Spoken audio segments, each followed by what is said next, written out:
একাকিত্ব কেন নিয়ামত বললাম? কারণ একাকিত্ব মানুষকে আল্লাহ চিনিয়ে দেয়। অনেক আলেম দেখবেন যারা জেল টেল খেটে বের হয়েছেন, তারা সবাই একটা কথা বলবেন, জেলখানায় আমরা আল্লাহকে চিনেছি। সব আলেমরা এই কথা বলে যারা ওখান থেকে বের হয়েছে। কারণ একাকিত্ব মানুষকে গভীরভাবে ভাবায়, আল্লাহকে পাওয়ায়, আল্লাহর কাছে দোয়া করতে শেখায়, মানুষকে বোঝায় যে আল্লাহর সাথে কেউ নাই সাহায্য করে। তো যারা হকপন্থী হয়, একাকিত্ব তাদের বরণ করতেই হয়। এটা মাথায় রেখে পথ চলতে হবে। ইব্রাহিম আলাইহিস সালাম পথ চলা শুরু করলেন। এবার কি হলো? তিনি কি বাসা থেকে বের হয়ে সেই এলাকা, ওই নমরুদের দেশ ছেড়ে চলে গিয়েছিলেন? উত্তর না। প্রথমে তিনি চলে যান নাই। প্রথমে তিনি ওই সমাজেই থেকেছেন, থেকে দাওয়াত দেওয়ার চেষ্টা করেছেন। তিনি ওই সমাজেই থেকেছেন, থেকে দাওয়াত দেওয়ার চেষ্টা করেন। ঠিক মুহাম্মদ সাল্লাল্লাহু আলাইহি ওয়াসাল্লাম সমাজের মানুষ যখন নির্যাতন নিপীড়ন করছেন, তিনি কি শুরুতেই সমাজ ছেড়ে বের হয়ে চলে গেছেন? না, 13 বছর দাওয়াত দিয়েছেন। কত বছর? 13 বছর। তো ইব্রাহিম আলাইহিস সালাম সমাজের মানুষকে দাওয়াত দেন। কিভাবে দেন? কোরআনে এইভাবে ভাষা আসছে। আমি সূরাগুলোর নাম বলে দিই, আপনারা একটু চেক করে নিন। সূরা আম্বিয়ার মধ্যে আসছে, সূরা সাফফাতের মধ্যে আসছে, সূরা আনআমের মধ্যে আসছে।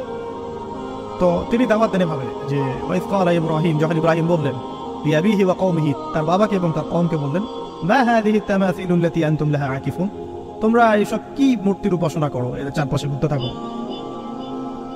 কি সব করো? তো তারা বলে যে নাহনু বাল ওয়াজাদনা আবানা কাযালিকা ইয়াফআলুন, আমরা আমাদের বাপ দাদাদেরকে দেখেছি এইভাবেই করতে। তাদের রেফারেন্স কিন্তু এটাই ছিল। কোনো দালিলিক জ্ঞানতাত্ত্বিক যুক্তি বিজ্ঞান দর্শন এখানে নাই। দর্শন এখানে কি ফিলোসফিটা কি? বাপ দাদাদেরকে দেখেছি করছে। এটা দিয়ে আবার অনেক সময় বাংলাদেশে আবার একটা ট্রেন্ড চালু করা হয়েছে যে তোমরা দীর্ঘদিন 1200 বছর থেকে যে ইসলামটা ফলো করে আসছো, ওটা ভুয়া, আমরা যে নতুন মডারেশন দিচ্ছি এটাই সঠিক। এই দলিল সেম। এখানে অমুসলিমদেরকে দাওয়াত দেওয়া হচ্ছে। অমুসলিমরা বলছে যে আমরা বাপ দাদাদেরকে দেখেছি যে তারা এইভাবেই মূর্তি পূজা করতো, আমরা তাই। এটার সাথে কি হানাফি মাযহাবকে মিলাবেন আপনি? হ্যাঁ, হানাফি মাযহাব বাপ দাদা থেকে চলে আসে, নতুন যেটা দিচ্ছি এটাই সঠিক। আস্তাগফিরুল্লাহ। তো আমরা হাত চেঞ্জ করাটাকে এখন মনে করি হিন্দু থেকে মুসলমান হইলাম মনে হয়। হাত বদল করাটাকে মনে হয় যে হিন্দু থেকে মুসলমান হয়েছি মনে হয়। গভীরে ঢুকেন উলামায়ে কেরামদের মানে দার্সে গিয়ে বসে গভীরে ঢুকলে বুঝতে পারবেন ইসলামিক স্কুল অফ থট গুলা প্রত্যেকটারই ভিত্তি আছে। এগুলোর গভীর শেকড় আছে, ভিত্তি আছে। আল্লাহ, রাসূল এবং রাসূলের সাহাবীগণ, এই তিনটাকেই মানতে হবে। আপনি যদি বলেন যে আমি সাহাবীদেরকে মানি না, খালি আল্লাহ এবং রাসূলকে মানি, তাহলে আল্লাহকে রাসূলকে মানতে পারবেন না। সাহাবীদের অনুসরণ না করে রাসূলকে ফলো করতে পারবেন না। তো ওইটা আজকের ইস্যু না, এটা ফিকহি অনেক ব্যাপার, গভীর ব্যাপার, এটা অন্যদের কথা হবে। এই দলিল কিন্তু সেম করা যাবে না। আমরা বাপ দাদা থেকে দেখে আসছি তোমরা নামাজ এইভাবে পড়ো, এই নামাজ ওই দলিল চলবে না, আমারটা ঠিক, এটা ঠিক না। নামাজ যেটা পড়ে আসে তারা এটা ঠিক আছে, এর প্রত্যেকটা দলিলের মধ্যে অথেন্টিসিটি আছে। এরকম করে সমাজে ফিতনা ছড়ানো ঠিক হবে না, বিভ্রান্তি ছড়ানো ঠিক হবে। এখন আসলে ইব্রাহিম আলাইহিস সালামকে কি আনসার দিচ্ছেন? আমরা আমাদের পিতা মাতাদেরকে দেখেছি, বাপ দাদাকে দেখেছি এরকম তাওয়াফ করতে, মূর্তির চারপাশে পূজা করতে, নজর দিতে। তো ইব্রাহিম আলাইহিস সালাম বলছেন যে হাল ইয়াসমাউনাকুম, এই মূর্তিগুলো কি তোমাদেরকে শুনতে পারে? ইফতাদু, যখন তোমরা একে ডাকো। হাল ইয়ানফাউনাকুম, তোমাদের কোনো উপকার আসতে পারে? আও ইয়াদুররুকুম, তোমাদের কোনো ক্ষতি করতে পারে? তার দলিলগুলো কিন্তু অকাট্য। ইব্রাহিম আলাইহিস সালামের দলিলগুলো কিন্তু এখানে যুক্তিগুলো কিন্তু অকাট্য। আসলে কি সে শুনতে পারে? আসলে কি সে দেখতে পারে? আসলে কি সে তোমার উপকার করতে পারে? তাদের কিন্তু কিছু বলার নাই এখানে। তারা বলছে বাল ওয়াজাদনা আবানা কাযালিকা ইয়াফআলুন, আমাদের পিতা মাতা বাপ দাদাদেরকে দেখেছি এভাবেই করতে। ইব্রাহিম আলাইহিস সালাম বলছেন যে ইন্নাকুম আনতুম লাফি দালালিম মুবিন, তোমরা তো সুস্পষ্ট বিভ্রান্তির মধ্যে আছো। তাহলে তো এরকম আরো অনেক আয়াত আছে। ওয়াইন্না মিন শিআতিহি ইলা ইব্রাহিম ইয জাআ রাব্বাহু বিকলবিন সালিম ইয ক্বালা লিআবিহি ওয়া কওমিহি মাযা তা'বুদুন, তোমরা কিসের ইবাদত করো? আইফকান আলিহাতান দুনাল্লাহি তুরিদুন, তোমরা কি আল্লাহ সম্পর্কে মিথ্যা আরোপ করতে চাচ্ছ? ফামা যান্নুকুম বিরাব্বিল আলামিন, আল্লাহ রাব্বুল আলামিন সম্পর্কে তোমাদের কি ধারণা? এভাবে তিনি তার কওমকে দাওয়াত দিতে লাগলেন। তাদের কওমের দলিল একটাই ছিল, বাপ দাদাদেরকে দেখেছি এভাবে মূর্তি পূজা করতে, তাই বলে সনাতন। এটা ছিল কি? সনাতন থটস। অথচ সর্বপ্রথম এটা শুরু হয় কোন নবীর আমল থেকে? নূহ আলাইহিস সালাম। নূহ আলাইহিস সালামের যুগের মানুষ সর্বপ্রথম এই মূর্তি পূজা শুরু করেছে। এর আগে মূর্তি পূজা ওয়ার্ল্ডে ছিল না, নূহ আলাইহিস সালামের যুগ থেকে শুরু হয়েছে। তাহলে এটাকে আমরা সর্বোচ্চ পর্যায়ে সনাতন বলতে পারি না। তারও আগে যে সময় চলে গেছে, ওই সময় মানুষ তাওহীদপন্থী ছিল। আদম আলাইহিস সালামের যুগে তখন মানুষ এই কাজ করতো না। শুরুটা কেমন করে হলো? ভালো উদ্দেশ্যে শুরু হয়েছিল, ভালো মনে করে। কেমন?